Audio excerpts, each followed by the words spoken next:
ከመንግስት ሰራተኛው ደሞዝ ላይ 25% በመሰብሰብ እስከ 10 ቢሊዮን ብር የማግኘት እቅድ ይዘናል። በአሁኑ ሰዓት ወሳኝ መሳሪያዎችም አስገብተናል። የምንፈራው ነገር የለም። ይህንን ሐሳብ የሚቃወም ካለ ቀጥታ እርምጃ እንደሚወሰድበት ጠበቅ ያለ መመሪያ መሰጠቱን አረጋግጠናል ብለዋል የሞርስ ምንጮች። ብልጽግና ፓርቲ ብቃት የለውም፣ ፈሪ ነው። እኛ ውጊያን የምናውቀው በወሬ አይደለም በተግባር ነው በማለት ብልጽግናን በመዝለፍ ይዋጣልን አይነት አስመሰሉት እንጂ የባድመውን ሽንፈት አላስታወሱትም።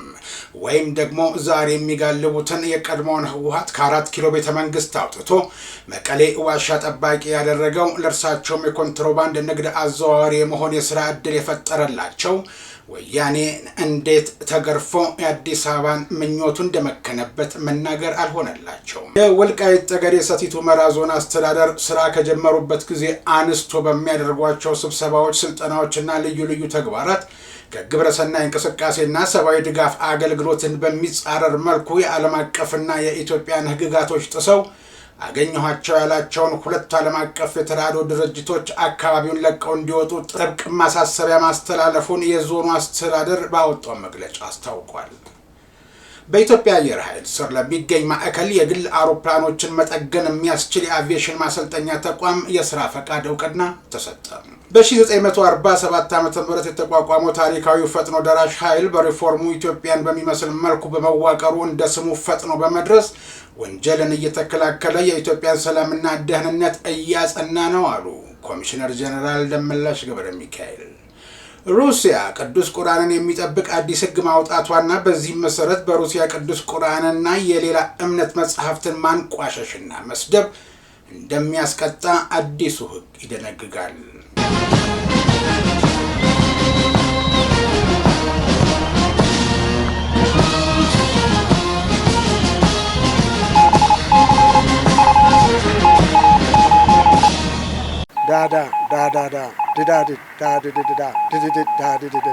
ሞርስ ማለት ይችላል።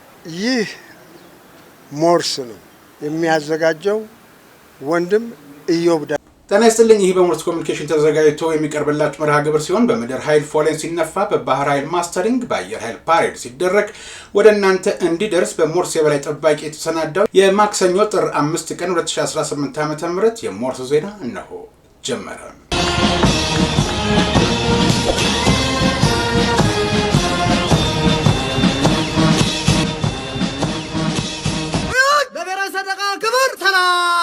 የተወደዳችሁ ቤተሰቦቻችን ለምታደርጉልን ድጋፍና እገዛ እያመሰገንን አሁንም ላይክ፣ ሼር፣ ሰብስክራይብ ማድረጋችሁን እንዳትረሱ ላስታውሳችሁና የሞርስ ኤዲሲ በቅደም ተከተል ካስቀመጠው ቀዳሚ ዜና እጀምራለሁ። ጎንደር ጥምቀትን ለማክበር የሚመጡ ከ2 ሚሊዮን በላይ የሚሆኑ እንግዶቿን ለመቀበል ዝግጁ ሆናለች ሲሉ የከተማዋ ከንቲባ ቻላቸው ዳኛው ገለጹ። ወርሃ ጥር ጎንደር የምትሞሸርበት ወቅት ነው ያሉት ከንቲባው ጥምቀት የህዝባችን ባህል፣ ሃይማኖትና የአብሮነት እሴቶች ጎልተው የሚወጡበት በዓል ነው ሲሉ የበዓሉን ዝግጅት አስመልክቶ በሰጡት መግለጫ ተናግረዋል። ከንቲባው አክለውም ቤተ መንግስቱ ወደ መጀመሪያ ዘመኑ ተመልሶ ብርሃን በማግኘቱ በምሽት ሁሉ እንዲጎበኝ ሆኗል ነው ያሉት። ለጥምቀት በዓል ወደ ጎንደር ለሚጓዙ የበዓሉ ተሳታፊዎች የትራንስፖርት አማራጮች መዘጋጀታቸውን ጠቁመው ተጨማሪ የበረራ አገልግሎቶች እንዲኖሩ መደረጉንም አክለዋል። ጎንደር ጥምቀትን ለማክበር የሚመጡ እንግዶቿን ለመቀበል ዝግጁ ሆናለች ሲሉ የከተማዋ ከንቲባ ቻላቸው ዳኛቸው መናገራቸውን ሞርስ ሰምቷል።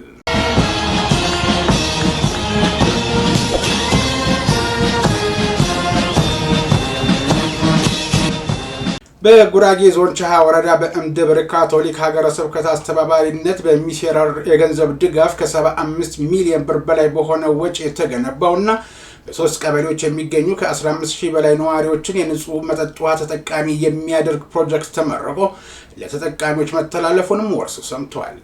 በጉራጌ ዞን ቻሃ ወረዳ የግራር ስነ የመጠጥ ውሃ ፕሮጀክት የምርቃት ፕሮግራም ላይ እንደተገለጸው 75 ሜትር ኪዩብ የምንጭ ውሃ ማከማቻ ግንባታ፣ 250,000 ሊትር የውሃ ማከፋፈያ ግንባታ፣ 30 የውሃ መቅጃ ቦኖ፣ 30 ኪሎ ሜትር የውሃ ቧንቧ ዝርጋታ፣ 32.2 ኪሎ ዋት የፀሐይ ኃይል፣ 45 ኪሎ ቮልት አምፐር መጣበቂያ ጄኔሬተር እና የጄኔሬተር ቤት፣ 6 ሊትር በሰከንድ ውሃ ወደ ከፍታ የሚገፋ ፓምፕ፣ የውሃ አስተዳደር ቦርድ የቢሮ ህንፃ መገንባቱና ከ3 ሚሊዮን ብር በላይ ህብረተሰቡ አስተዋጽኦ ያደረገ መሆኑ የተመላከተ ሲሆን እንዲሁም በዞኑ በወረዳውና በቀበሌው ትብብር የተገነባ ፕሮጀክት ነው ተብሏል። ህብረተሰቡም ደስታውን በተለያየ አግባብ የገለጸ ሲሆን በኃላፊነት ለመንከባከብም ቃል ገብቷል።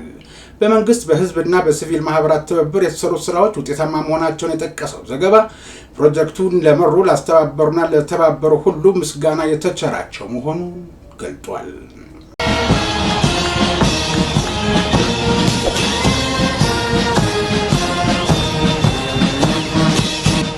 በማይካድራ ከተማ በጫካ ሲንቀሳቀሱ የነበሩ ታጣቂዎች የመንግስትን የሰላም ጥሪ ተቀበሉ። በአማራ ክልል ወልቃይት ጠገዴ ሰቲት ሁመራ ዞን በማይካድራ ከተማ በጫካ ሲንቀሳቀሱ የነበሩ ታጣቂዎች የመንግስትን የሰላም ጥሪ ተቀብለው በሰላም መግባታቸው ታውቋል። በተሳሳተ መንገድ ወደ ጫካ የገቡ አካላት የሰላምን አማራጭ ተቀብለው በይቅርታ ወደ ህዝባቸው እንዲመለሱ ከክልል እስከ ወረዳና ከተማ አስተዳደር ድረስ ከፍተኛ ጥረት ሲደረግ መቆየቱን በአቀባበል ስነ ስርዓቱ ወቅት ተገልጿል።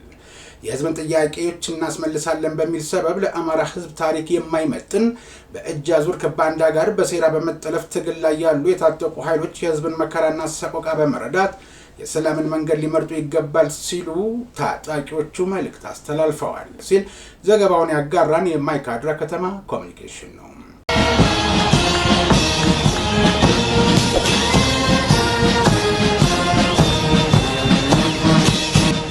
የኢትዮጵያ ሲቪል አቪዬሽን ባለስልጣን በኢትዮጵያ አየር ኃይል ስር ለሚገኝ ማዕከል የግል አውሮፕላኖችን መጠገን የሚያስችል እንዲሁም ለኢንተርናሽናል ካርጎና አቪዬሽን አገልግሎት የግል ድርጅት የአቪዬሽን ማሰልጠኛ ተቋም ስራ ፈቃድ እውቅና ሰጠ። የኢትዮጵያ አየር ኃይል ዋና አዛዥ ሌተናል ጀነራል ይልማ መርዳሳ እንዲሁም የአይካስ ዋና ስራ አስኪያጅ ዘላለም ተክሉ የስራ ፈቃድ እውቅና ሰርተፊኬቱን ከትራንስፖርትና ሎጂስቲክስ ሚኒስትር ዶክተር አለሙ ስሜ እጅ ተቀብለዋል።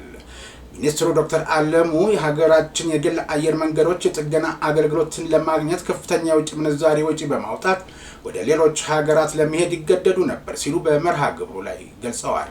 አክለውም አገልግሎቱን በሀገር ውስጥ ማግኘት ባለመቻላቸው በሀገር ኢኮኖሚ ላይ ከፍተኛ ጉዳት ሲያስከትል ቆይቷል ብለዋል። በመሆኑም የጥገና ተቋሙ ዓለም አቀፍ የበረራ ደህንነት መስፈርቶችን መሰረት አድርጎ አገልግሎት የሚሰጥ እንደመሆኑ ለሀገራችን የግል አየር መንገዶች ሁለንተናዊ እድገት የጎላ አበርክቶ ይኖረዋል ነው ያሉት።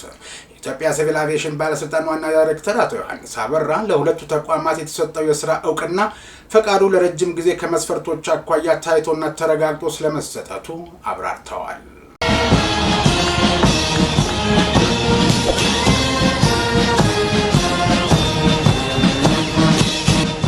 የዌስተርን ኢኳቶሪያል ስቴት ጥብቅ አስተዳዳሪ ሚስተር ባዲስተር ጄምስ የኢትዮጵያ ሰላም አስከባሪ ሰራዊት ወታደራዊ ጨዋነትን በመላበስ በሰፈረባቸው ሁሉም የግዳጅ ቀጣናዎች ላይ የዜጎች የሰብአዊ መብት አያያዝና የውስጥ ተፈናቃይ ዜጎች ጥበቃን ከማክበር አንጻር አመርቂ ግዳጅ እየፈጸሙ መሆናቸውን ለልዑካን ቡድኑ አብራርተዋል።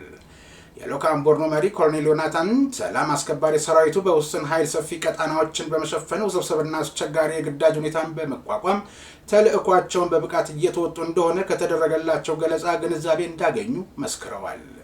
በጉብኝታቸው እስካሁን ድረስ ሻለቃው የፈጸመው ግዳጅ ምን እንደሚመስልና በሂደት ያጋጠሙ ችግሮች በተለይ አሁን ካለው የሰውና ማቴሪያል ቅነሳ ጋር በማመጣጠን ያከናወኑት ያለውን የስራ አፈጻጸም አድንቀዋል።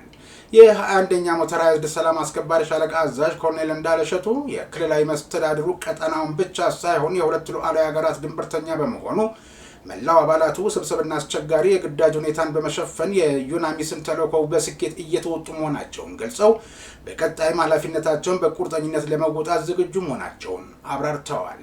ዘገባው የፍጹም ተካ ነው።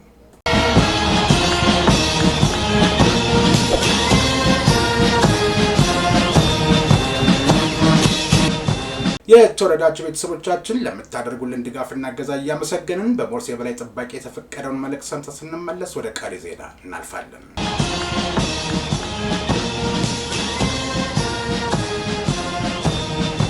የሰሙት የተወዳጁና የተመራጩን የሞርስ ኮሚኒኬሽን ድምጽ ነው። ከጥቅምት 1900 የተነሳውን የጦር ኃይል ታሪካችንን ይዘን በዱላ ቅብብል ዛሬ ላይ ደርሰናል።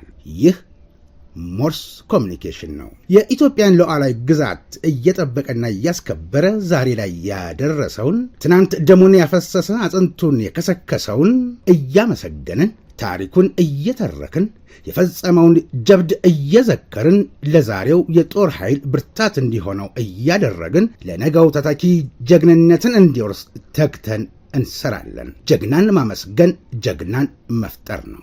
ኢትዮጵያንና ጀግኖቿን ያለ ሰብስክራይብ፣ ሼር፣ ላይክ ያድርግ። ይህ ሞርስ ኮሚኒኬሽን ነው። የኢትዮጵያን አምላክና የኢትዮጵያን ሕዝብ ይዞ የሚወድቅ የለም። ይህ ሞርስ ኮሚኒኬሽን ነው።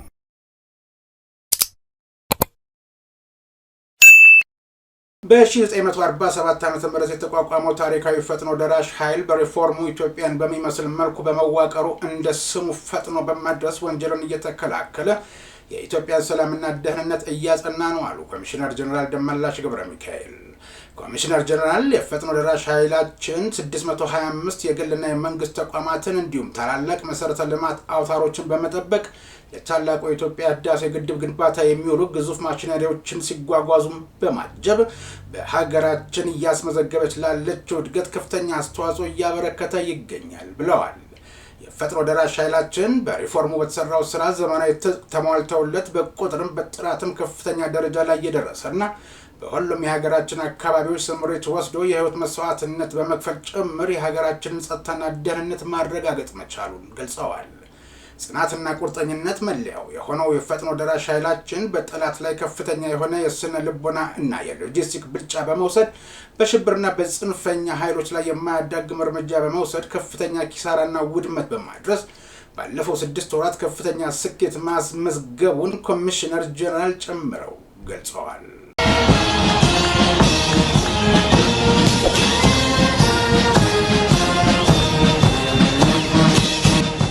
የኦሮሞ ነጻነት ሰራዊት ታጣቂዎች በኦሮሚያ ክልል ምዕራብ ወለጋ ዞን ውስጥ ስራ ላይ የነበሩ 11 የኢትዮ ቴሌኮም እና የዜድቲኤ ሰራተኞችን አግተው መውሰዳቸው ተዘገበ።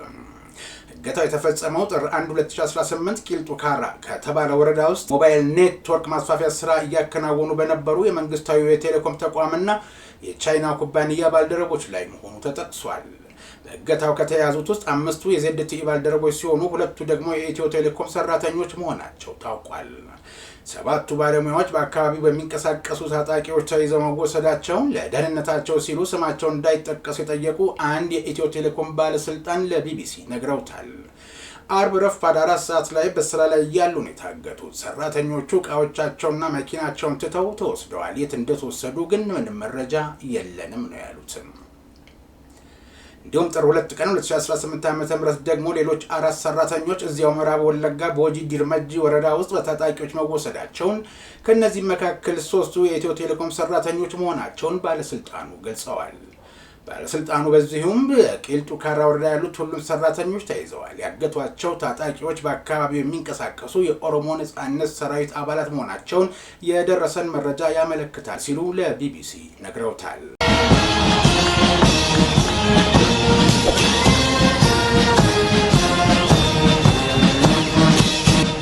የወልቃይት ጠገዴ ሰቲት ሁመራ ዞን አስተዳደር ለሁለት የዓለም አቀፍ ተራድኦ ድርጅቶች አካባቢውን ለቀው እንዲወጡ ጥብቅ ማሳሰቢያ ማስተላለፉን የዞኑ አስተዳደር ባወጣው መግለጫ አስታወቀ።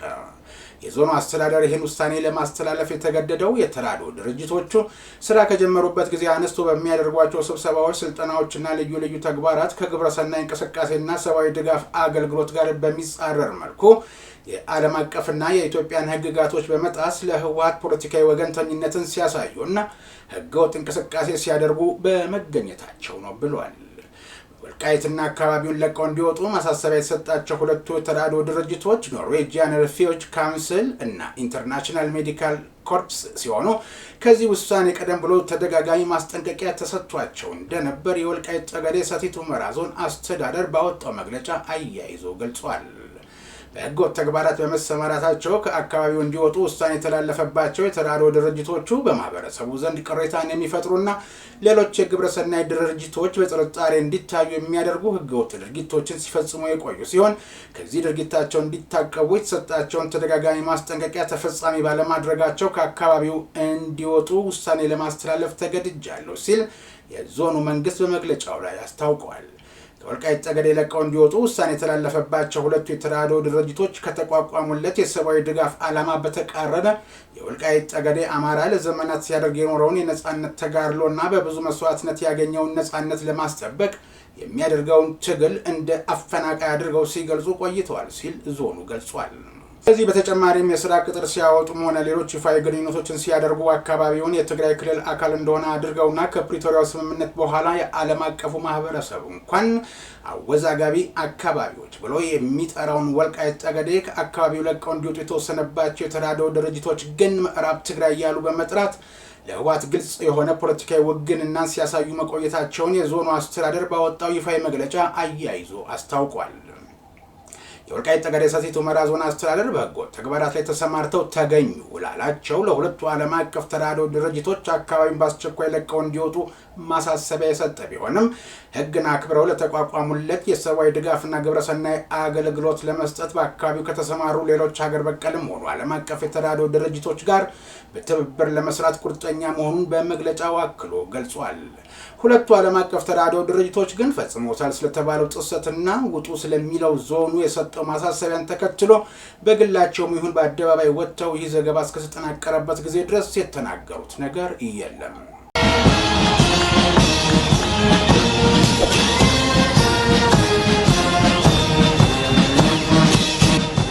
በትግራይ ክልል በቀድሞ የህወሓት ቡድን ፖለቲካው ክንፍን የሚመሩት አመራሮች ለመሰረታዊ የህዝቡ ጥያቄ መልስ ከመስጠትና ችግሩን ከመፍታት ይልቅ ጭንቀትና ስጋትን በህዝቡ ላይ የሚያሳድር ተግባር ላይ ተሰማርተዋል ይላሉ የሞርስ ምንጮች። ለጦርነት የሚያደርጉትን ዝግጅት አጠናክረው ቀጥለዋል የሚሉት የሞርስ ምንጮች በኮንትሮባንድ ወርቅ ምትክ ከሻዕቢያ የሚቀበለውን የጦር መሳሪያ በመተማመን ከጥር ወር አጋማሽ በኋላ ሁመራን ለመያዝ ጦርነት እንደሚያደርግና ሁሉም ሰው ለዚህ ድል እንዲዘጋጅ በካድሬዎቹ በኩል እንዲነገር እያደረገ ነው ይላሉ። ምንም አይነት ምርጫ በትግራይ እንደማይደረግና ምርጫችን ሁመራን በቅልጥማችን መያዝ ነው። ስለዚህ ቀጣዩን የካቲት 11 በዓላችንን የምናከብረው በሁመራ ይሆናል ሲል ቡድኑ ቅስቀሳ ስራ ላይ ተጠምዷል። ለዚህ ስኬት ገንዘብ አስፈላጊ በመሆኑ ከመንግስት ሰራተኛው ደሞዝ 25 በመቶ በመሰብሰብ እስከ 10 ቢሊዮን ብር የማግኘት እቅድ ይዘናል ያለው ቡድኑ በአሁኑ ሰዓት ወሳኝ መሳሪያዎች ወደ መቀሌ ያስገብተናል፣ የምንፈራው ነገር የለም ብሏል። በትግራይ ቴሌቪዥን አዳራሽ ተሰብስበው የነበሩት አፈቀላጤዎቹ ከቡድን መሪ እስከ ምክትል ስራ አስኪያጅ በተገኙበት ሁሉም የድርሻውን እንዲወጣ መመሪያ ከህወሓት ተቀብለዋል። ይህን የህወሓት ቡድንን ሀሳብ የሚቃወም ካለ ቀጥታ እርምጃ እንደሚወሰድበት ጠበቅ ያለ መመሪያ መስጠቱን አረጋግጠናል ብለዋል የሞርስ ምንጮች።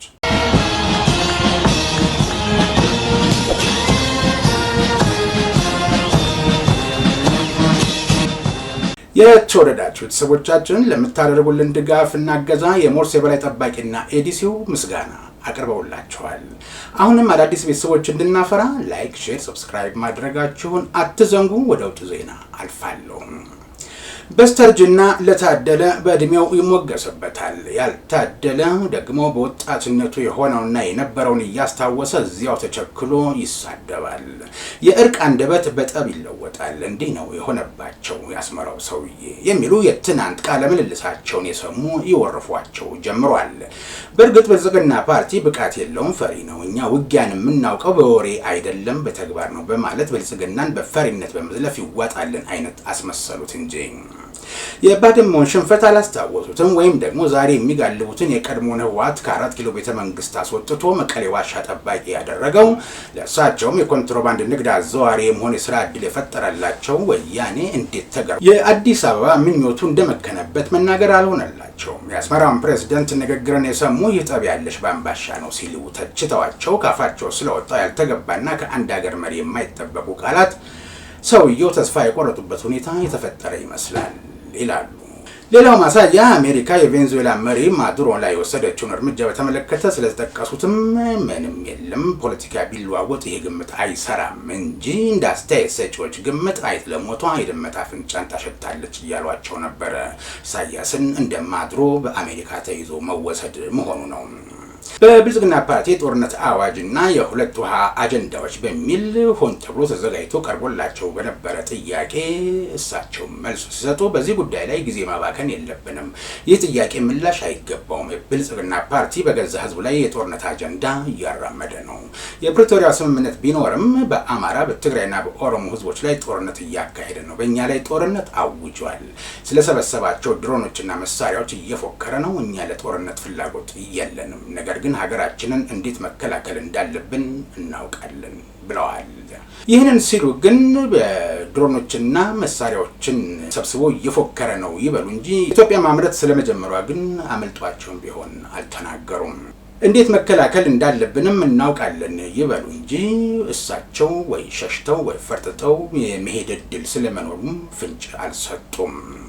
ራዕያችን መልካም ግንኙነትን ማጠናከር ነበር፣ ግን በቀጣናው ግጭት ለመፍጠር በቆረጠና ከሱዳን ቀውስ በስተጀርባ ባለው የውጭ ኃይል በሚመራው የብልጽግና ፓርቲ አጀንዳ ልንረበሽ አይገባም ሲሉ ምላሽ ሰጥተዋል። ምን እየረበሻቸው ሳዑዲና ካይሮ እንደሚመላለሱ ግን በዚህም አጋጣሚ እንኳን ሹክ ለማለት አልወደዱም። የብልጽግና ፓርቲ አስተሳሰብ በአራት መገለጫዎች ሊገለጽ ይችላል ያሉት ኢሳያስ ብቃት ማነስ፣ ኪሳራ፣ ፈሪነትና ስግብግብነት በመሆኑ ትኩረታችን ሰጥተን ለዚህ ቅዠታዊ አቋም ቦታ ልንሰጠው አይገባም፣ ትኩረታችን በሀገራዊ የልማት አጀንዳችን ላይ መሆን አለበት በማለት ምላሽ ሰጥተዋል። ይህንን ምላሻቸውን የሰሙ አስተያየት ሰጪዎች ደግሞ ጉዳዩ ተገለባበጠባቸው ወይ ብለዋል። ከላይ እስከታች አስመራን የሚያውቋት የትኛው የሀገራዊ ልማት አጀንዳ ነው ትኩረታቸውን የሚያደርጉት ወይስ የአዲስ አበባውን ተመልክተው ነው ወይ ይሏቸዋል። ብቃት ማነስ ያሉትንም ኪሳራን ፈሪነትም እያሉ ከሳቸው የማይጠበቀውን ከአንድ የሀገር መሪ አንደበት ሊወጣ የማይገባውን ቃላቶችን ይደርድሩ እንጂ የትኛው ኪሳራ እንዳስከተለ የትኛው ፍርሃት ሆኖ እንደታየ ለመግለጽ እንኳን አልደፈሩም። የተወደዳችሁ ቤተሰቦቻችን በዚህ ጉዳይ በሞርስ አጀንዳ መርሃ ግብር በስፋት እንመለስበታለን።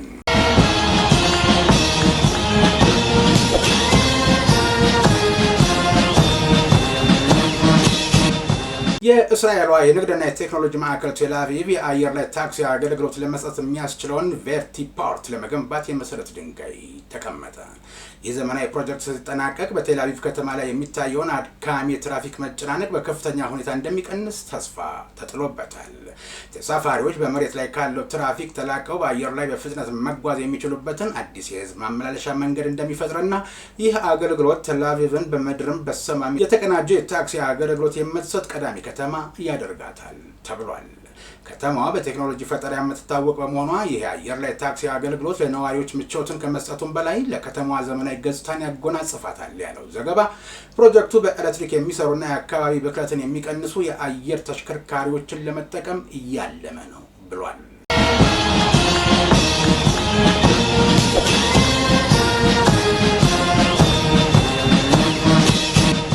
ሩሲያ ቅዱስ ቁርአንን የሚጠብቅ አዲስ ህግ ማውጣቷና በዚህ መሰረት በሩሲያ ቅዱስ ቁርአንና የሌላ እምነት መጻሕፍትን ማንቋሸሽና መስደብ እንደሚያስቀጣ ተነገረ።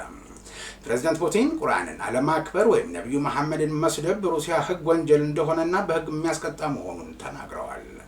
በሩሲያ ያሉት ለዓመታት የተጠናከሩ ህጎች የዋና ዋና ሃይማኖቶች መጻሕፍቶችን ይጠብቃሉ። እንዲሁም የሃይማኖት አለመግባባቶችን የሚቀሰቅሱ ድርጊቶች ሲኖሩም ይቀጣሉ። ይህ ህግ ለቁርአን ብቻ የተለየ አዲስ ህግ ባይሆንም የሩሲያ ጥብቅ አቋም አሁን እጅግ ለተበራከቱ ሙስሊም ህዝቦቿ ለሃይማኖታዊ ስምምነትና መቻቻል ሀገሪቱ ያላትን ቁርጠኝነት ያሳያል ተብሏል።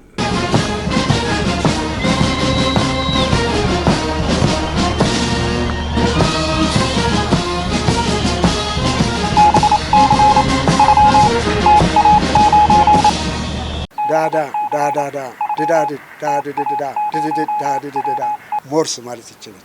ይህ ሞርስ ነው የሚያዘጋጀው ወንድም ኢዮብ። የተወደዳችሁ ቤተሰቦቻችን እስከዛሬ ድረስ ላደረጋችሁልን ድጋፍና እገዛ የሞርስ የበላይ ጠባቂና ኤዲሲው አብዝተው አመስግነዋችኋል።